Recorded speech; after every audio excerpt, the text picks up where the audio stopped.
এক ছিল ছোট্ট একটি ছেলে, তার নাম আমিন।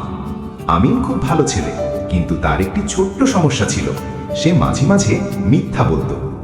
একদিন আমিন খেলতে গিয়ে তার মায়ের প্রিয় ফুলের টবটি ভেঙে ফেলল। ভয় পেয়ে সে ভাবল, যদি বলি আমি ভেঙেছি তাহলে মা আমাকে বকবে। তাই সে চুপচাপ মিথ্যা বলে দিল, মা আমি না, বিড়ালটা ভেঙেছে। মা একটু অবাক হলেন, কিন্তু কিছু বললেন না। সেই রাতে আমিন ঘুমাতে গেল। হঠাৎ স্বপ্নে সে দেখল সে একটি সুন্দর বাগানে দাঁড়িয়ে আছে। সেখানে একজন বৃদ্ধ মানুষ এসে বললেন, আমিন, সত্য কথা বলা খুব ভালো কাজ, আল্লাহ সত্যবাদীদের ভালোবাসেন। তখন আমিন লজ্জা পেয়ে গেল। তার মনে হলো, আমি ভুল করেছি, মিথ্যা বলা ঠিক না।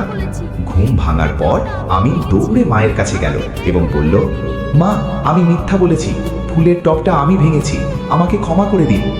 মা হাসলেন এবং বললেন, সত্য কথা বলায় আমি তোমার উপর খুশি হয়েছি।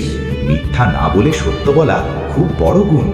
তারপর থেকে আমিন সব সময় সত্য কথা বলতো। সে বুঝতে শিখল, মিথ্যা বলা খারাপ, সত্য বলা আল্লাহর প্রিয় কাজ। ভুল করলে স্বীকার করা উচিত।